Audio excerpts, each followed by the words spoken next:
probably 30 to 40% of dentists or dental assistants or dental receptionists or whomever we're talking about, just the public in general, actually has difficulty detoxing from mercury. You write it off, but it very well may be mercury, and there's things to do about it. You don't have to stop practicing or lose your career.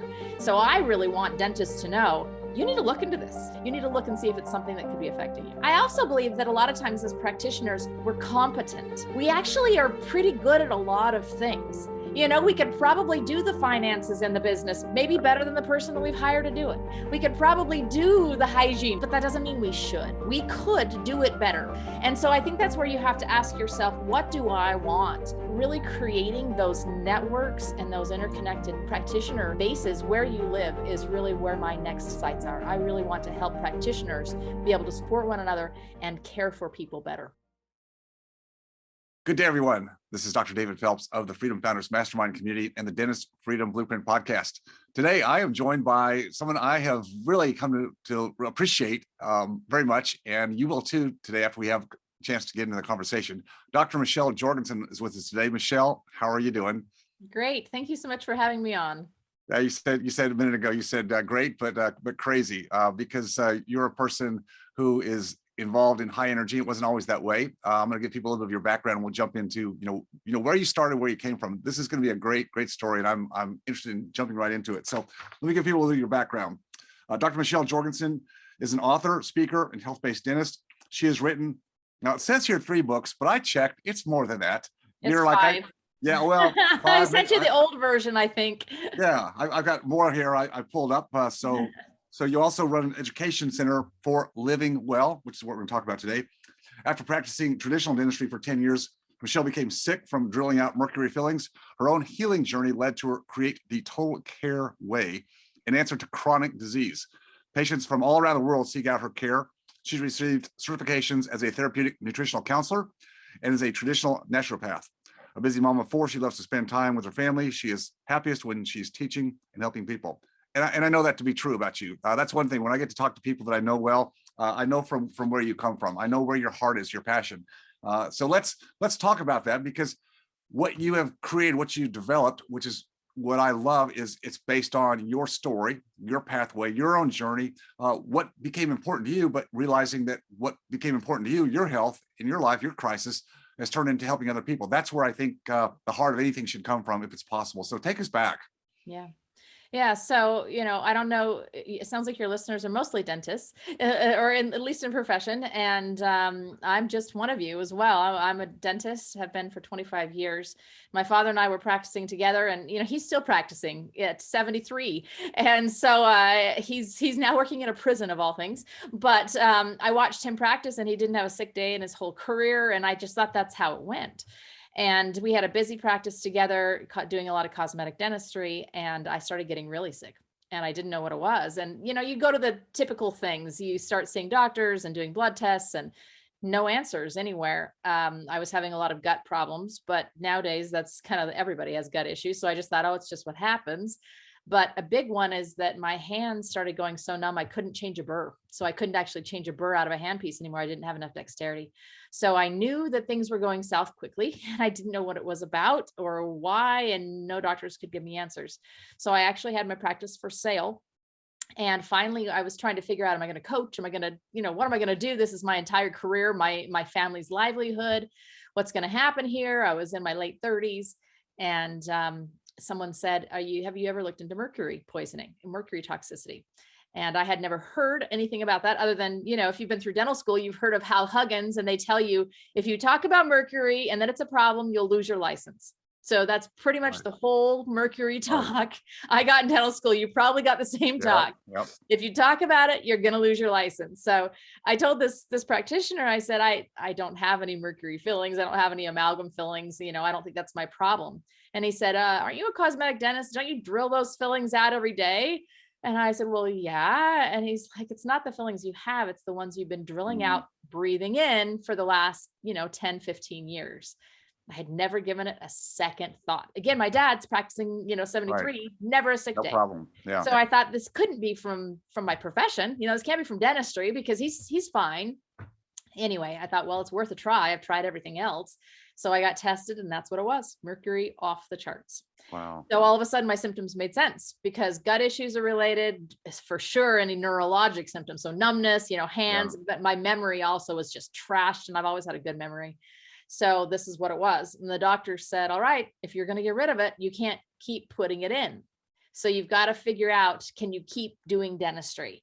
So I had to go find, were there ways to remove mercury, remove these fillings, and not breathe in at the same time? And I found organizations, didn't even know they existed, had no idea that Right. they even existed. They have protocol for how to remove these in a way that it doesn't get into the practitioner or the patient's body. So I started doing it for me, just for me, and then I thought, well, gosh, I wonder about that dental assistant that's sitting right there. I struggled with fertility for years, and a lot of dental assistants and receptionists do. And I think, gosh, I wonder, could this be, related to them too? And then my patients started saying, hey, my doctor's interested in somebody that does it this way.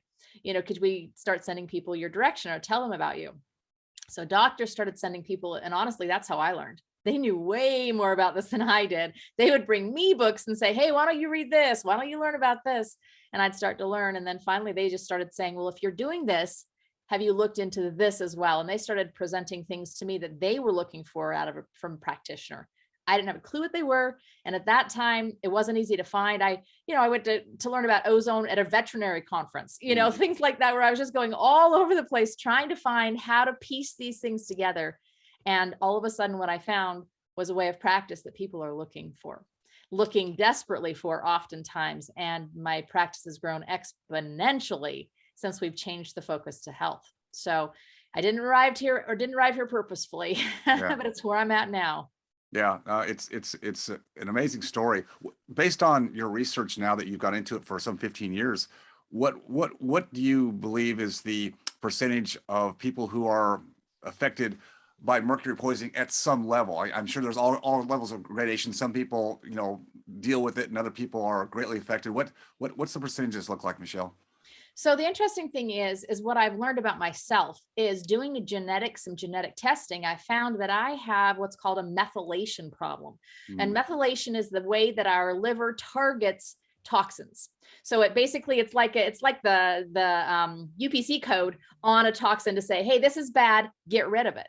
Well, my body is called an MTHFR variant, and my body has this variant. So obviously I got one from my dad, one from my yeah, mom, because I've got two. So my dad yeah, only had one. So yes, he could deal with mercury, and right. I can't. So what has been found is, in the population as a whole, 30 to 40% of people actually have a variant in this methylation ability. So what that tells me is probably 30 to 40% of dentists or dental assistants or dental receptionists or whomever we're talking about, just the public in general, actually has difficulty detoxing from mercury. So that means not everybody, but Mhm. 30 to 40% is a pretty large number. 1 out of 3 or even more than that, I think, are probably mercury affected in some way, working in the profession of dentistry. And the sad thing is the profession doesn't talk about it.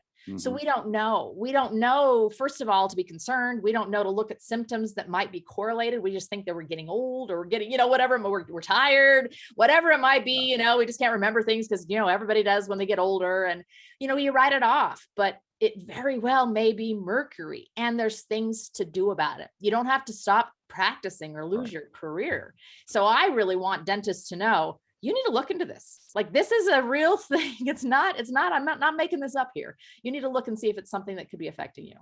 So probably the first easy thing to do is just go get tested, get screened, Yep, right? yep. But it's not an easy test. I mean, it's an Okay. easy test, but you can't just do a hair, saliva, or blood test. You have to do something called a provocation test, because mercury goes and hides in the organs. So it hides in the brain, it hides in other places. So you have to use a chelator. And we've learned about this some, in dentistry, but you have to Mhm. use a chelator, which pulls it out of the Right. tissue, makes it available to actually then find in the urine. So you do a provocation test. And if anybody wants to know how, I can show you how, because to me, that is the first step. Do a provocation test, see what your mercury levels are. And if they're fine, great. If they're not, you found a piece that Okay. you can Well, now do something about. yeah. All right. We'll definitely want to either pull that during our discussion today, or put Yep. a resource I or can put it in link. your show notes or something. Yeah, Yep. we'll do put it there. So, because I think that's great. So we started there with your story and what our colleagues should potentially looking at for those who whether they think they have symptoms or not. How many people, as you said, feel like, well, I'm just getting older. I'm just more fatigued, and I'm 42 Yep. years old or whatever it might be, right? It's like, well, there's maybe a cause there. So look at Yep. that first, get the test and see where you are. Yep. So what I want to do next is really, obviously you were going through a lot of health issues. I mean, it's stressful for you, physically, emotionally. You're carrying a load. You're a practicing dentist with your father, and yet you can't do it. You've got to go through this down and back up again. Give our listeners, because everybody goes through some tough times at some point. Yeah. What's the mindset? How do you, what worked for you, and what was hard to go through this dynamic from going from one type of practice where things were going pretty well, and then all of a sudden you had to just shift gears completely? The stress, financial, emotional, family, and how long did it take you to kind of get to the other side where you could start to see light at the end of the tunnel? It's like, okay, this is starting to work. I'm feeling better. This practice model, I think I'm passionate about it. Give us a little bit of the lay of the land on that, Michelle. Well, there were other things that happened about the same time too. When I put my practice for sale, my father did as well, and his sold. So he had half the practice sold to a new practitioner. So my father left. That didn't work well. The new practitioner didn't work well, and he only lasted a year in our practice. And then I had to purchase the remainder of the practice. So now I have a 2-doctor plus practice that I'm the sole practitioner inside of, and I'm sick. So yeah, I was gonna say, you're not well at all at this point. no, I'm not well. I'm not well. So it was a pretty rough time to, really, honestly, it was a very rough time. And I think at that point, you just do it because of sheer survival. You just have to. My husband works in the practice. He does all the accounting and bookwork. And this was our business. This is, there wasn't a fallback for us. Yeah. And I could have done other things, but again, it takes energy and help and all those things to start something new. And so it was worth it to us to try to work through where we were in the dental practice.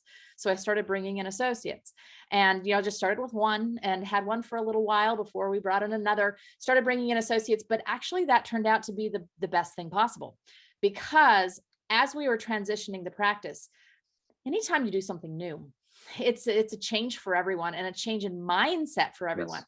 I was on board because my life was riding on these changes, so my commitment to this is 100%. I am all in. Sure. But now you have to help other practitioners that have not gone through the same thing get all in as well. Right. And so it was really actually a bit of a blessing in disguise, because as I brought associates into the practice, I would screen them for, are you open? Are you going to be, open to these concepts? And this is the way we practice here. And if you're going to be here, this is what you're going to do. And it's been interesting because we've had, associates come and go, some over the years, but every single one of them now continues to practice in this model, in their own practice or in a subsequent place, because they saw the benefits that we were bringing to patients. And to be honest, the benefits to the business of doing this, because you are finding a patient population that is not served. Right. And they are looking for practitioners. So it was difficult, but it's one of those things that I didn't have a choice. So you keep showing up. I mean, we all do it. You keep showing up every day, even if you don't feel good, and you just keep smiling and you keep serving patients. And I feel like all of that hard work and perseverance, eventually at the other end, you go, okay, it was worth it. And it most definitely was. But it's not always easy in those changes. But for me, I think it was a little bit of a blessing that we kind of had a bit of a start over for everyone. Yeah, it's my experience too, my own and other people that I know, similar to you, different stories, of course, but going through those tough times, if you do persevere and get to the other side, whatever that change is going to be, that can be such a dramatic game changer for yourself, and for the model of your business, and then certainly the people that you serve. Because you're right, everybody's trying to talk about, well, how do I differentiate today? I'm inundated by insurance that keeps pushing down on me and making me have to walk their walk, and you've created a model that's not based on money. It's not based on transactional income. It's based on actually providing health that you are very, very passionate about for the right reasons. And the rest, I'm not gonna say it all takes care of itself, but because there's a lot of moving parts. I was looking at your website yesterday, getting ready for our interview, just because I know you have a lot of moving parts there. I haven't been there to visit you. By the way, I didn't tell people where you are, but you're American Fork in Utah, what kind of between Salt Lake City and Provo, more or less, right? So people know where you are. But I was looking at your website, and again, I can appreciate to a degree, all the moving parts there. And I would say that you talk a lot about, seasons of life, seasons of business, which that's probably another discussion for another time. But you've become such a visionary, right? That's why I see you as you're like the orchestra conductor. You're there, have all the people in the right places, filtering in the right people, the right buy-in, and then you create the music, which is the delivery of great service, great health to your patients. And you're there, kind of, doing this, and it's not easy to do. It's everybody says, well, yeah, I'd like to be that doctor I'm the CEO, I just want to be the CEO, right? It's like, well, you know what? That's great, but it comes with its own aspects of issues. Or you find associates as you seek them, and you screen them, and when you get the buy-in, there's many that are just like, I'd love to be in a place where this culture is this way, where I get to serve people. I don't want to be the CEO. I want to just plug into a place where someone's built something that is amazing to come to work in. So my point here is just, pick your path, but have a passion behind it.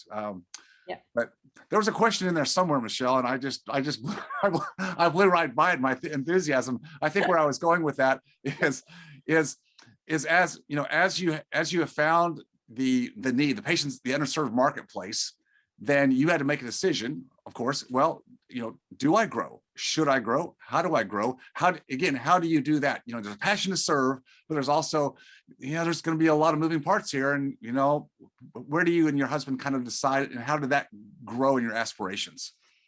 So that's a very interesting point. I was just having this conversation with an employee in another business I have. Some people are good at seeing the path through the chaos, the path through the busy. And some people are just wired for that. And that actually is a little bit my wiring. Mm-hmm. I actually do better when things are a little frantic. That's just kind of the way I work. I'm like, ooh, I'm laser focused, man. We are going to win. And so I do okay in that scenario. So for me, growth was okay. Is it easy? Oh, heavens no. Because I went from being the guy, the girl, whatever you want to call it, I was doing everything, because I also believe that a lot of times as practitioners, we're competent. We actually are pretty good at a lot of things. We could probably do the finances in the business, maybe better than the person that we've hired to do it. We could probably do the hygiene, maybe better than but that doesn't mean we should. Right. And that's, I think, what a lot of times we fall into as a practitioner is we could do it better, or we could do it equally, or, but should we? And so I think that's where you have to ask yourself, what do I want? And I looked at it and I said, you know what, I love to do the dentistry. And I was, what we call a restorative specialist in our practice now for 15 years. And then I was actually the surgeon. I was full-time surgery for another 3 or so. And as I looked at it, I said, I could keep doing this. Is it fulfilling? Sure. Am I good at it? I think so. I hope so. And all of these things could continue as they are. But I said, gosh, I want to help more people. And the only way I'm going to be able to help more people is to be able to train and teach and lift other providers to this place and let them shine as well. And what I found is there are providers who are very happy being given the opportunity to perform and do their best dentistry, but not have to worry about the rest. I have a new associate. He's phenomenal. I don't even like the word associate. Honestly, it brings a negative connotation that I actually don't prefer. So I call them all partners. They're all partners. We're partners in different ways. They're my clinical partners. And so I have my new partner. That's my clinical partner, one of my restorative doctors. And he said, I am riding this thing out till I am retired. He's like, I get spoon fed every single day, phenomenal treatment. I just got to show up, take care of patients, and do a good job. He's like, why would I ever leave? And I look at him and I think he is in the exact right spot. Yeah. And he had owned his own practice for 10 years prior, before moving here and joining mine. He is happy as a clam. And so what it really tells me is there are different personalities, there are different paths, and none of them are wrong. It's all about what fits for you. So for me, it fit to grow. It fit to bring on other practitioners. It fit to, grow them and build the business and expand it beyond even our physical location. But for others, that's not a fit. So I would say just figure out where you fit and don't try to be anybody else, because it's not going to work. That's really what I learned through that process, is where I fit now. And I fit with a bigger operation with a lot of busy going on. It just works for me. Yeah, that's great, Michelle. So biologic, holistic dentistry, functional, integrative dentistry. Let's talk a little bit more about what that means, and maybe a little bit to our colleagues who are listening today to our conversation, but also how do your patients who are current patients, maybe they're referring their friends and colleagues, or people who are just seeking the underserved marketplace that you talked about, how do you encompass all that? How do you put it out to the world, and how do people see you and talk about your practice? So this is something I'm actually really passionate about how to let people know, but Mhm. we'll go to that in a moment. First, let's talk about the difference between those different words. What do they even mean? So when I first started down this path, the only word I knew to call it was holistic. Mhm. But let's be honest. What do people think about when you say holistic dentistry? What do you think about? Well, I'm thinking about overall wellness. Okay, good. You're one of the few. Most people think we're crazy. You know, they think we're going to have like beads hanging in the office and incense burning, and I'm going to be wearing tie dye, and that I'm like one of those hooey kind of people that I don't go on research, that nothing's research based. I'm just kind of making it up as I go. And if you meet me, if you come to my office, you'll see that is the exact 180 from what we actually are. We are the most technologically advanced research based practice you will find anywhere in the United States. So for me, holistic didn't fit because it brings misnomers Got it. that I have no control over. Sure. No, you don't. I have to explain my way out of it rather than you, and Yeah. you've already made assumptions that aren't correct. Yes. So I don't like that word. Biologic is another that's come along in the last 5 years or so. But biologic, to me, you can't infer meaning from it. Like, Mhm. what does that mean to you? Right. Has to do with the body, the biology, something. But Mhm. what does that mean? I don't know. So for me, I really prefer the term functional, meaning I'm looking at the function of the entire body, and people get it because they hear functional medicine. So like, oh yeah, I've heard of that in medicine. Okay, you're doing what? Right. Then they're interested. Like, what is this? And integrative, meaning we integrate all kinds of things. We have a lactation consultant on site. We have a massage therapist, a nutritionist. We have all of these things that we're integrating into the practice of dentistry. So I prefer that because you can infer meaning from those terms. Right. You can kind of sort of figure out what I do from that. But I'm a little bit of a lone wolf on that one. Nobody's using those terms quite yet, but they will be someday. Well, it's perfect. Yeah, because you become a category of one. You set the bar. And now people that get it, you've already created the differentiation. You created the definition by your own works and what you've done. And Exactly. and again, was talking about the books you published. Well, if you really are passionate about something, I mean, being an author to some degree or publishing is kind of what you have to do, amongst many other things, to get the word out when you're passionate. So what else? I guess a question I have is when you're looking to add somebody to the practice, a partner at some level, somebody who's going to add to it. What kind of verbiage? Just curious, what kind of verbiage do you use to put out? Just what are some of the key words that used to either attract or push back, repel the wrong people? Well, first of all, I am who I am. And that's one thing that I will tell other practitioners as well. We didn't answer that completely on how do you get the word out about Mhm. when you differentiate yourself. For me, you can't try to be someone else. So you can't try to be me. You can't, because you're not Mhm. going to, you're not me, so I can't try to be anyone else. We all go to all of these courses and we listen to the guys on the stage, and you're one of those guys that we listen to, but no one can be David Phelps. I can learn from you, and I can become who I am based on what you've taught me, but I can't be exactly you. And I think a lot of times we think we need to be someone else. And the practice has grown exponentially as soon as I started talking about who I am. Yeah. Who I am at home, who I am in my life, what I like to do. And I know you do a lot of that as well. And really connecting as a Yes. person and bringing who you are to the practice. So if you listen to this and you think there is no way I could talk about that health stuff, then guess what? You should never have a practice that's health-based, because it will read, it will be this Yes. neon sign that they don't believe anything they're saying right now. So to me, I've really created a community of online, with social media, those kinds of things, through website. I do a lot of this, podcasting, and that's how people hear about what I'm doing now, is through just getting the word out about who I am, my story, why I do what I do now. And when I'm attracting dentists to come and join us, that's a very intentional conversation. First of all, I hand them my book. And just so you know, I had a coach I sat on this book. I had the manuscript nearly done. I sat on it for about 2.5 years. And she finally said, "You must get this done. You don't understand what this will do."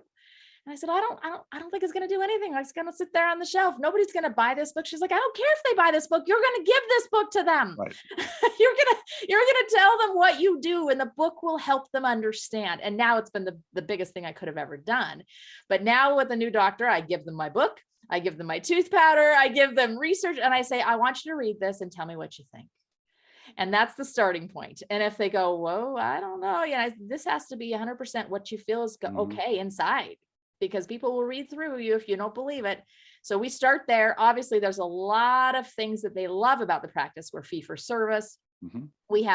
I'm scheduled out till April currently for new patients, which is terrible. We're trying to fix that. But, there's just so much demand, but you have to be willing to listen and learn. And I'm not going to convince anybody of something that they don't believe, but I will give you lots of research to show you the reason I do what I do, and you have to be on board with it. So that's how I look for practitioners. And we just talk about, what can you bring? Because nobody likes to show up and not actually contribute. So what can you contribute? What can you bring to our business? I really believe, what you're doing is so great. And when you believe in what you do, and by the results that you help people achieve, there's nothing better than that, the satisfaction. And so I would think that, again, if somebody, whether it's a staff member, support staff, or it could be a hygienist or a doctor who's looking for a change, the buy-in partially comes from, well, does this make sense to me? But I think the next part is the social proof. Spend a little time in practice, listen to those patients that are coming back, and talking about their transformation and what's happening in their lives. That's got to be, for the right person, that's got to be huge. That's where the buy-in, the mission comes from. And I would guess that unless there's outside reasons that people would have to leave American Fork and go somewhere else, that once you're part of Michelle Jorgensen total Care Dental. Care Dental, why would you leave? To your point, why would you want to leave that? Because again, satisfaction in what we do in life has got to be a big part. It can never be about the money. I mean, that leads to burnout. And the money is a result. The money's a result of the care we provide. We don't do it because of the money, but the money comes if you do it for the right reason. And I know that's always trite, and you listen to that and go, oh, I've heard that. Oh, but it actually really is true. It is. It is. It really is true.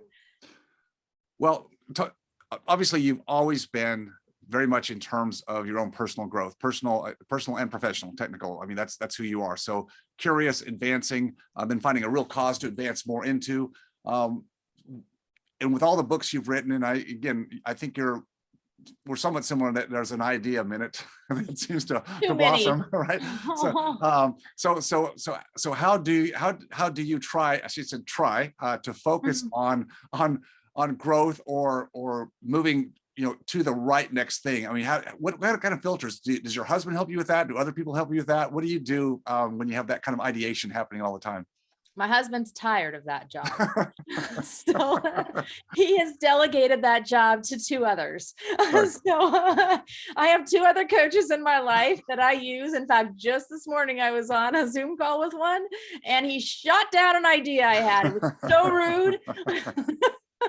But you know what? I'm okay with it, because I always say I'm okay if you tell me an idea is bad, because I have 5 more coming where you shot that one down. So it's totally fine with me. And I think you have to get to that point where you're okay with that, where you're okay knowing that not all your ideas are great, and you don't actually have to be the one that comes up with all of them either. So I've really had to take a very hands-off approach at my dental practice, and I've done it intentionally, and it's not easy. But I had to let the reins go on some things there in order for growth to happen. So now we're at about 35 team members there. We're building out we're almost at 22 operatories. We're building out our last operatory. I mean, it's just a huge build, it's a big operation. There's no way I could do that alone. There's no way. And I had to learn how to just let things go. I had to learn how to just let things go and do it in the right way. And that's not natural for all of us. Yeah, it's not. We love to control. Well, because we're very conscientious about results, especially when we talk about people's lives and their health. We're very, we want that to be right. So it is hard. You're right. It's very hard to let that go. I know you have to learn though. Yeah, you have to. Otherwise you'll never grow. You can't help as many people as you want to help, or whatever it is that your goals might be. So I had to Michelle, wake up and realize I was the bottleneck many, many times. well, that's very true. Very true. Yeah, we can stand in the way of whatever progress that we might make, or for sure. No, that's a tough one to deal with, but we all have to deal with it at some point. Yep. So I'm curious, kind of winding things up here today. What's next for you? What's on the horizon? Give us a little idea, if you can, of the next few years, or 3 years, or 5 years, or whatever you see out there as far as where you're going. So my personal platform is called Living Well with Dr. Michelle. I know it rhymes, which I quite enjoy. And so, and that platform has three components. There's an education component, because I'm all about teaching. There's a marketplace component. Just had a tooth pattern release with a big influencer. We sold out of 15,000 units in 4 days. It was amazing. Fantastic. What that shows you too is that the interest is there. The interest is there for this kind of service, product, whatever it might be, but a marketplace to get the kind of products that people like and want and need. And then also practitioner piece. So that's those that are listening here. What does it look like to be in a network of practitioners that are supporting one another? We kind of don't know. Inside of dentistry, we're very much an island. The DSOs have tried to say that they were going to provide that. They don't. You're just a different island, an owned island instead of your own sovereign island, at that point. Right. So really creating those networks and those interconnected practitioner bases where you live is really where my next sights are. I really want to help practitioners be able to support one another and care for people better. Yeah. So lots coming on that one. Outstanding. Well, I see behind you, there's a couple of whiteboards. You need a couple more to put a few more ideas on. Actually 3. Okay. All right. And a sticky notepad over here. Okay. All right. I figured you had a few more tools out there to work off of. So Yeah. when we end today, you won't just go, gosh, what do I do now? No, there's some ideas already there. Already there. Well, Michelle Jorgensen, it's a pleasure. We'll put links to your website, and also if you want to just send us over the resource for the testing, we'll put that in as well, so our listeners who are colleagues could take advantage of that opportunity as well. I will do. Thank you so much for the opportunity to share. My pleasure. Thanks, Michelle. Thank you. If you enjoyed watching or learning from this video, please leave a like and subscribe to my channel for more content. If you have a question about any of my content or this specific video, just please leave a comment down below. And as always, stay focused on your freedom. I'll see you next time.